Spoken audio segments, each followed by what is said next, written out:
Les Rois du Sofa, épisode 5. Michel, cette semaine, nous recevons... Nous recevons le bon Alex Antonacci. Nachi. Oui, son nom est tellement le fun à dire. Oui. Puis ses propos aussi sont le fun. Oui. Il va jaser des Roses. Les Roses de Montréal, première saison, en série.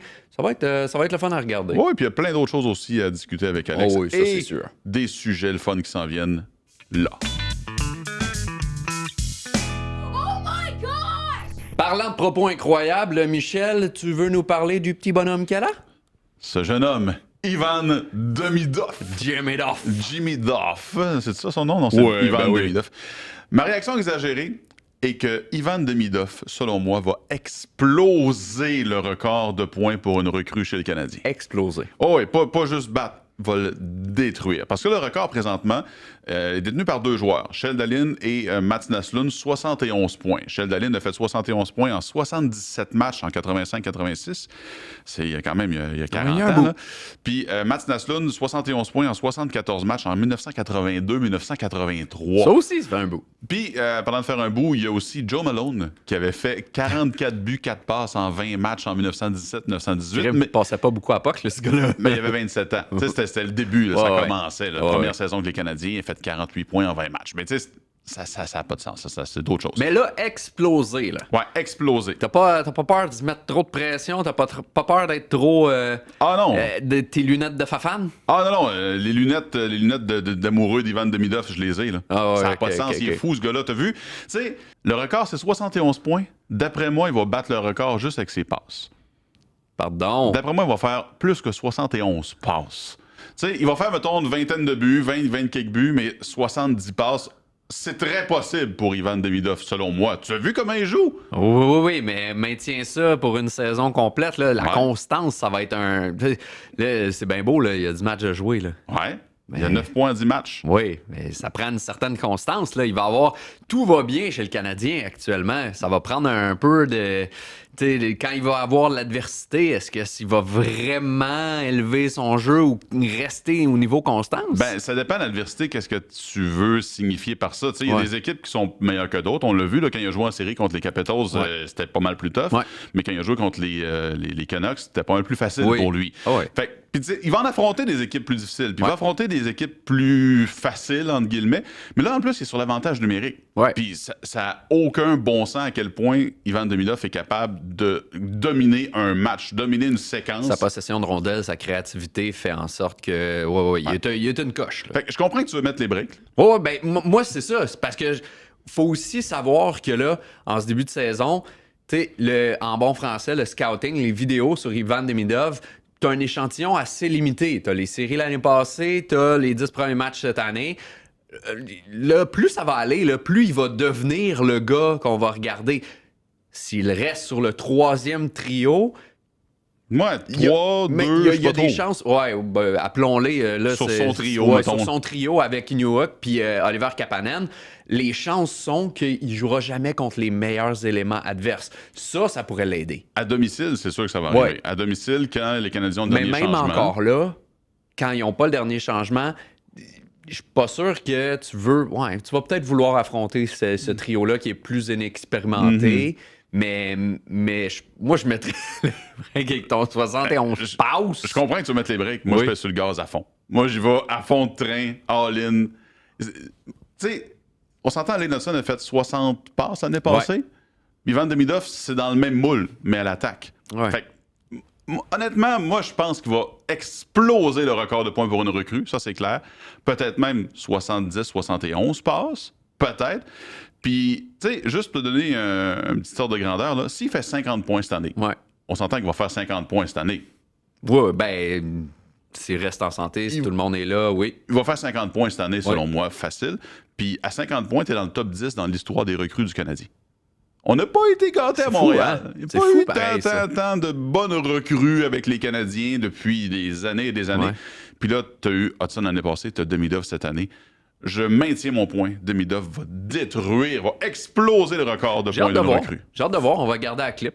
Ouais. Tu me le remettras dans la face à la fin de la saison si tu veux. OK. Ça va être parfait. Parfait. Excellent. De mon bord, si tu veux me le remettre d'en face, moi, je veux te parler des Devils du New Jersey, qui vont très bien en ce moment. Là. 8 victoires de suite. Et selon moi, s'ils restent en santé, les Devils ont des aspirations pour la Coupe Stanley cette année. Oh, pour la Coupe? Pour la Coupe. Je dis pas qu'ils vont la gagner, mais je dis qu'ils pourraient être parmi les aspirants pour la Coupe Stanley, dans le sens où, là tu vas me dire que je chicken, là. Mais attends, ils vont être capables d'avoir l'adversité, la constance. Ben, je pense que oui. Je pense que oui, parce que l'année passée, il avait ce oomph-là d'équipe aspirante à la Coupe Stanley. C'est juste qu'ils ont tous été blessés. Ouais, l'année passée, là, ils sont tous blessés. Dougie Hamilton s'était blessé. Il y avait pas mal de gars qui ont passé par l'infirmerie. Et là, cette année, tu sens que les Devils... Encore une fois, il faut qu'ils restent en santé. S'il y a 4-5 blessés dans cette équipe-là, il faut baisser les attentes, comme on avait dit la dernière fois avec les Canadiens. Mais ils ont l'équipe actuellement pour se rendre loin en série, pour être les underdogs, là, pour être les gars qu'on sous-estime, l'équipe sous-estimée. Ben oui, là, ils le montrent en ce moment avec leur séquence de 8 victoires, mais c'est pas juste 8 victoires, c'est 8 victoires quand ton gardien partant, majoritairement, c'est Jake Allen. Ouais. Tu sais, t'as Jakob Markstrom qui connaît un début de saison atroce. S'il commence à redevenir le Markstrom normal, là, t'as pas besoin d'être le Markstrom qui veut gagner le Vézina. S'il recommence à être le Markstrom normal, tu vas en gagner encore plus. Puis là, t'as mentionné Jack Hughes qui va très bien, 12 points. Nemec aussi à défense. Nemec qui, lui, quand il avait été repêché, ça avait comme... C'était difficile là, dans les premières saisons, surtout que t'as un Logan Cooley qui sortait après, Shane Wright qui sortait après. Mais là, Nemec commence vraiment à éclore comme défenseur. Puis juste t'as un gars de stats. Ils sont 3e dans la LNH pour l'avantage numérique. Ils sont 3e dans la LNH pour le désavantage numérique. Quand il y a des unités spéciales, ils sont là. Ils sont 2e pour le plus de buts par match. Ils sont aussi 9e pour les buts à 5 contre 5. Fait qu'ils n'ont pas nécessairement besoin de l'avantage numérique pour marquer. Ils vont très bien aussi, les tirs bloqués. Ils bloquent beaucoup de tirs. Donc, c'est une équipe qui est capable de se rendre loin si elle reste en santé. Selon moi, il y a des aspirations de Coupe Stanley à avoir avec cette équipe-là. En série, on va voir, c'est une autre bête. Là. Ouais. On en a parlé l'année passée, je disais que les Jets, c'était un mirage.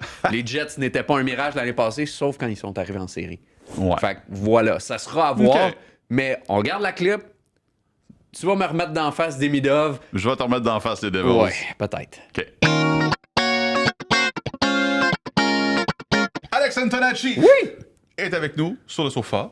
Salut. Bien assis. Bonjour. De retour Très sur le heureux d'être sofa. de retour avec les rois. Ben oui, parce que c'est pas ta première présence ici. Là. C'est comme un peu notre prince. Ouais, deuxième. Non? Avec Danick Robitaille, lui, Ouais, c'est c'est pour plus sa lui, cheville le bleue. prince. Mais toi, t'es le prince. OK.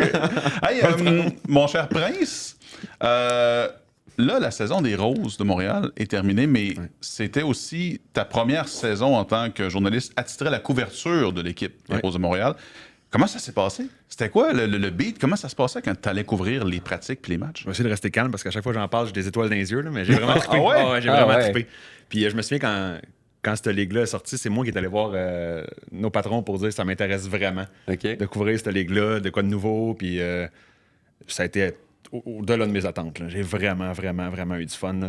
Majoritairement parce que l'organisation des Roses, c'est une organisation incroyable. Là. Le monde qui travaillait là, c'était tellement le fun de les côtoyer au quotidien. Pas au quotidien, plus à toutes les semaines à peu près. C'est ça, exactement. J'ai fait quelques entraînements, mais quelle organisation. La Ligue aussi n'est pas déçue. On pourra en reparler, là, mais c'est une première Ligue.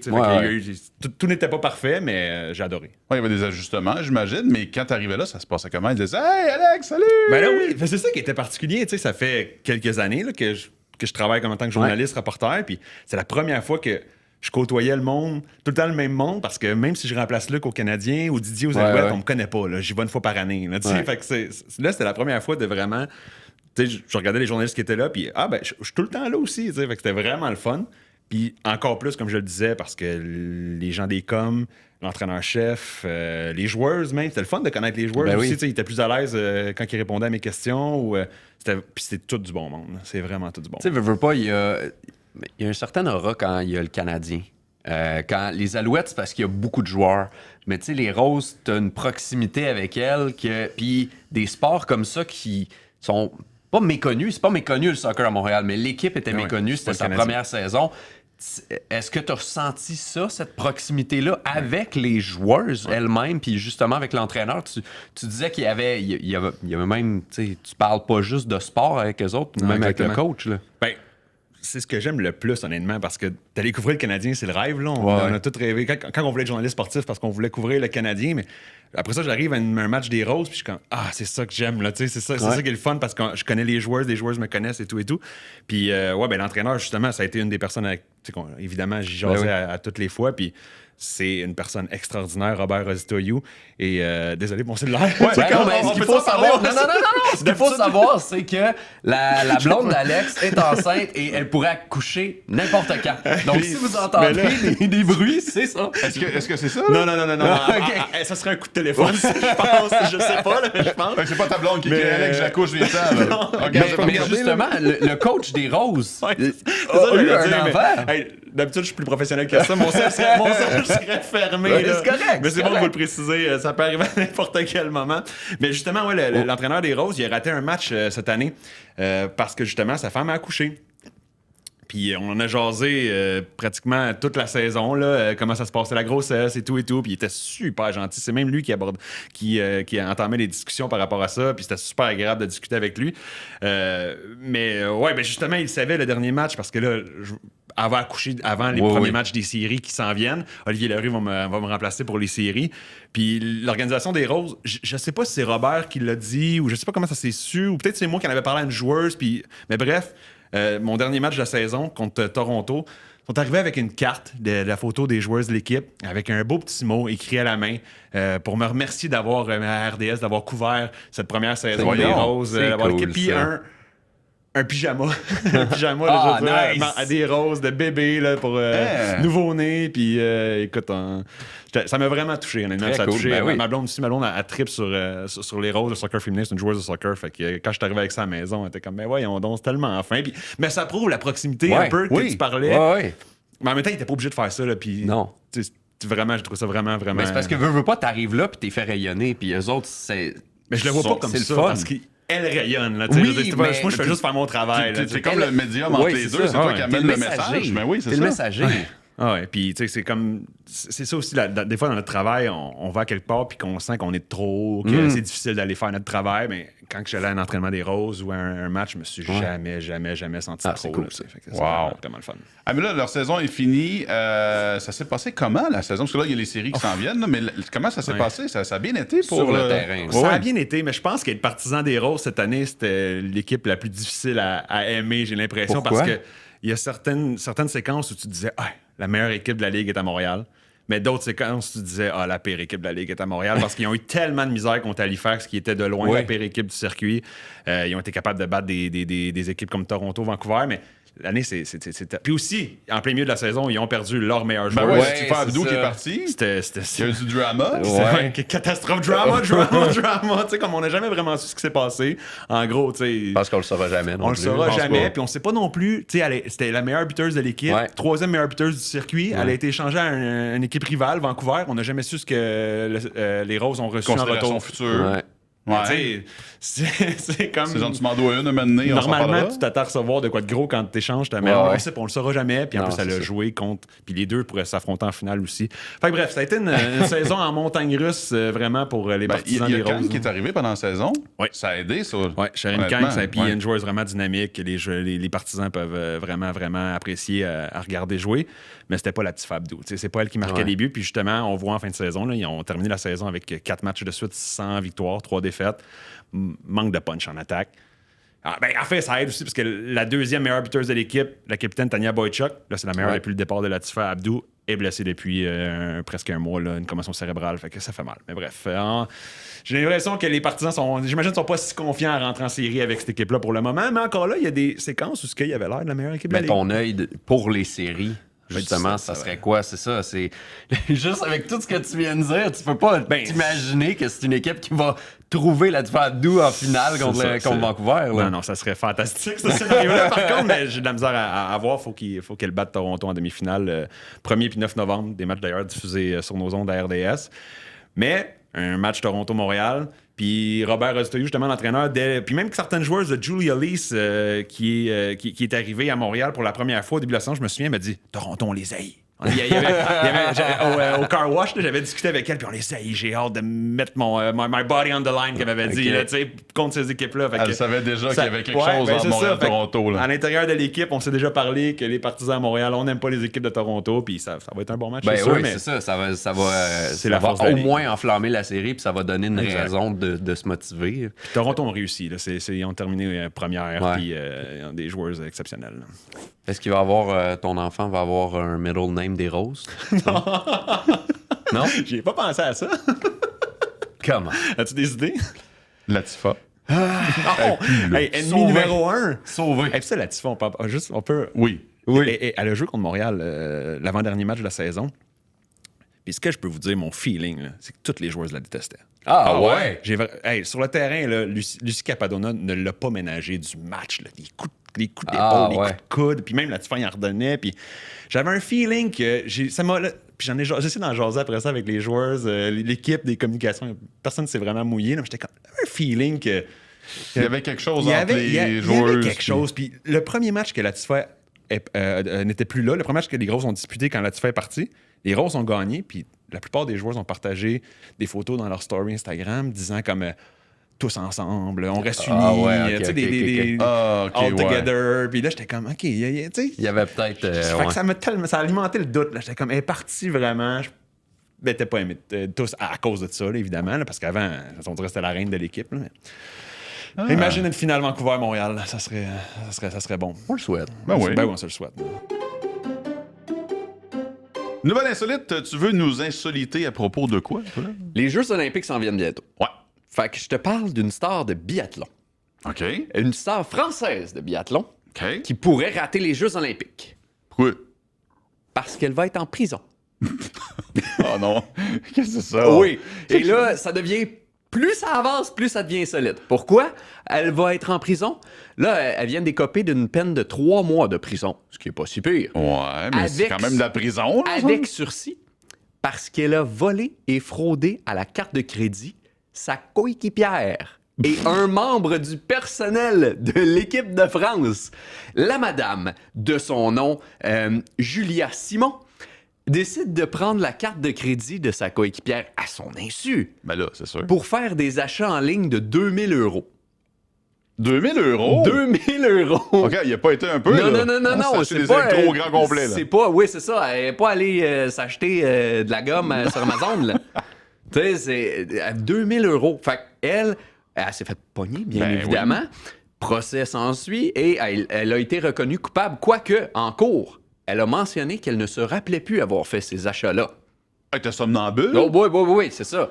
Mais c'est ça, elle a volé les cartes de crédit d'un membre de l'équipe de biathlon, pas juste sa coéquipière, et sa coéquipière.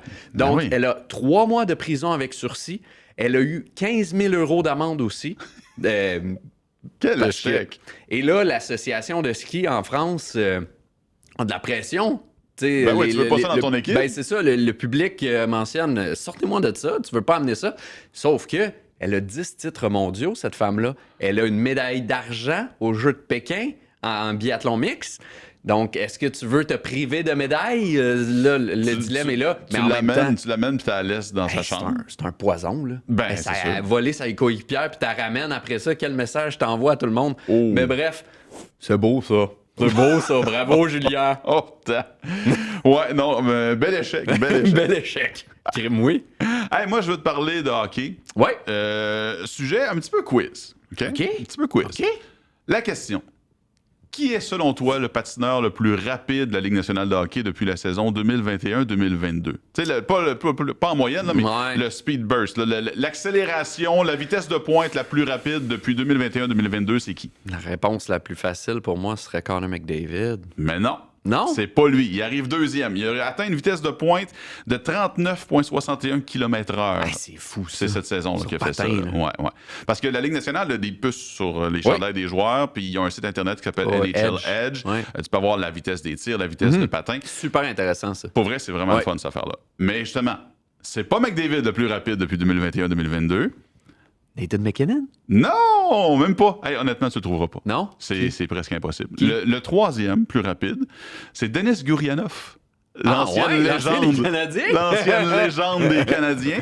Il est allé à 39,59 km/h. Qui n'était pas réputé pour être rapide, ce gars-là. Il y a eu une vitesse de pointe en 2021-2022. Il était vraiment vite. Mais le plus rapide, c'est survenu l'année passée. OK. Et c'est Miles Wood. Miles Wood! Miles Wood est allé à 39,95 km/h. Non, effectivement, je l'aurais jamais eu. C'est le joueur qui est allé le plus près du 40 km/h sur la glace dans la Ligue nationale de hockey. C'était l'année passée. Mais là, je me suis dit, il a été vite. Ça doit bien être facile de trouver cette séquence-là. Tu sais, c'était contre les Canucks. C'était l'Avalanche contre les Canucks l'année passée. On sait que c'est en troisième période. On sait la date, tout ça. Mais non, on n'a pas les images. Pourquoi? On ne sait pas c'est où, on ne sait pas c'est quand. Ça n'a pas été archivé, ça n'a pas été... Ça devait être complètement inutile, genre il allait au banc pour changer, ou un back-check, ou il allait aider un coéquipier en attaque. Mais Miles Wood, sa vitesse de pointe, ça n'a pas paru nulle part. T'imagines, tu sais, les coachs qui disent, là, quand tu reviens au banc, là, tu y vas full spin, là. là, lui, il a compris ça. C'est ça. Let's go, je retourne au banc. Mais on a mis notre archiviste en chef, le colonel Philippe Saint-Denis. Oui. C'est ça qu'on l'appelle? C'est son colonel.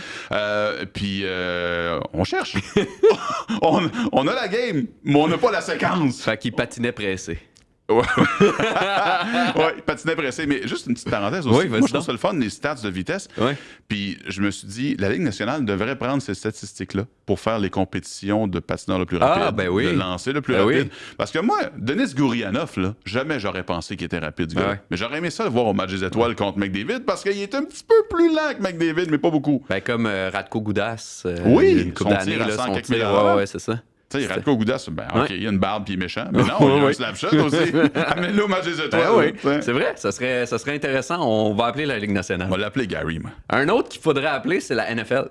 Okay. Parce que ma deuxième nouvelle insolite, c'est sur la NFL et sur l'instauration potentiellement d'une nouvelle règle. Parce que ce qu'il faut savoir, c'est que depuis 2 saisons maintenant, il y a ce qu'il appelle le dynamic kick-off. Tu sais, le botté d'envoi dynamique du début. Et ça fonctionne bien. Ouais. Ça fonctionne bien. La NFL est satisfaite des retours parce que le but, c'est d'influencer que l'équipe retourne le ballon. Pas que ça laisse jusque dans la zone des buts puis on arrête. Mais là, ils veulent se pencher, et ça fait longtemps qu'ils se penchent sur les onside kicks, les bottés courts. Ouais. Parce que ce qu'il faut savoir, c'est que les bottés courts, tu peux faire ça n'importe quand dans un match. Savais-tu ça? Oui. Tu peux le faire. La seule affaire, c'est qu'il faut que tu l'annonces. Faut que tu annonces à l'autre équipe qu'on va faire un botté court. Ben, tu le vois avec la formation. Même pas. Mais il faut le dire. Faut qu'ils le disent. On va faire un botté court. Fait que ce que ça donne, c'est qu'actuellement, là, il y a 5% dans la NFL des bottés courts qui ont été recouvrés par l'équipe qui a botté le ballon. J'avoue que ça arrive pas souvent. Et c'est pas assez. Et l'année dernière, la NFL s'est penchée sur le sujet et ils ont dit à leur gouverneur, pourquoi on ne ferait pas un essai, qui est l'équivalent d'un 4e essai, et 20 verges à franchir. Si tu l'as, tu récupères le ballon. OK, au lieu de faire un kick-off, il ferait un 4 et 20. Un 4 et 20, et si tu l'as, tu récupères le ballon. En 2024, ça n'avait pas passé. Mais là, le vice-président exécutif de la NFL va se repencher sur la question. Et là, il est même question d'un 4 et 15. Ouais, 4 et 20, c'est long. C'est long. Mais là, à 4 et 15, Troy Vincent, qui est le vice-président exécutif, va se pencher sur la question. Il l'a mentionné, puis il veut remarteler ça pour que la NFL adopte... peut-être passer par la XFL. Ouais, ça, je pour dire. Ils vont peut-être le tester avant d'un match préparatoire ou d'une autre ligue. Ben, ce qu'ils font souvent, c'est qu'ils testent sa XFL, puis après ça, ils le prennent, mais ça me surprendrait pas que ça arrive. Ouais, j'ai hâte de voir ça. Pour vrai. Ça serait intéressant. Ça serait intéressant. Ça serait mieux que des onside kicks qui sont toujours recouverts. Ouais, ou tu fais juste pas l'annoncer. Tu fais un onside kick. Tu dis, regarde, l'équipe le fait quand ils veulent. Mais surprise! Surprise! Moi, je te parle d'un tournoi de sumo. OK. C'était à Londres, il y a une semaine et demie à peu près. À Londres. Les 40 meilleurs lutteurs sumo de la planète se sont ramassés à Londres. Faire de la promotion pour leur sport. Puis qu'est-ce que ça fait des gens à Londres? Ben, ça visite. Fait que tu sais, t'as les lutteurs sumo qui ont passé sur Abbey Road comme les Beatles en même temps. Et puis, Fait cocasse, il y a un lutteur sumo qui il avait raté son autobus pour se rendre au tournoi. Il a pris l'équivalent d'un Bixi. Nice. C'est vraiment des hommes du peuple. Tu Ben le vois, là, il part avec tout son kit. Là. Yeah, let's go, on part. Oh, il est en bicycle dans la rue, il filme, il fait des babayes à tout le monde. Mais l'affaire qui est particulière, c'est que le vainqueur de ce tournoi-là a reçu un trophée, bien sûr. Mais avant de recevoir son trophée, il a reçu une grosse bouteille gonflable de sauce soya. Pourquoi? Parce que c'était commandité par Kikkoman, la compagnie de sauce soya. C'est bizarre. C'est bizarre. What? Imagine, mettons, la Ligue nationale est commanditée par une compagnie aérienne. Puis avant de donner la Coupe Stanley, là, hey, by the way, j'ai un gros avion gonflable à te donner. Prends-toi des photos. OK, donne-moi la Coupe Stanley. Là. Fait que là, t'as un gars habillé avec sa couche de sumo. Je sais pas comment dire ça. Puis qu'il y a une grosse bouteille gigantesque de sauce soya. C'est ça qui passe dans les médias, c'est pas le trophée, ni le fait qu'il a gagné, c'est qu'il y a une grosse sauce soya dans les mains, mais gigantesque, genre 2,5 pieds de haut. Voilà, c'est tout.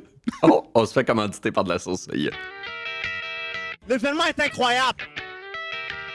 Regarde du sofa, Michel, que vas-tu regarder cette semaine? Vendredi soir, 19h, sur les ondes de RDS, les Americans de Rochester font notre Rocket de Laval. Yes, sir. Oh oui, parce que c'est vendredi, c'est le 31, c'est le match de l'Halloween. Oh, le 31, j'avais oublié. Oui, c'est le match de l'Halloween. Fait que là, les enfants vont aller ramasser des bonbons. Cool. Ils reviennent pendant que les enfants classent les bonbons puis mangent ce qu'ils peuvent manger avant de se coucher. Ouais. On va regarder le Rocket de Laval. Déguisé.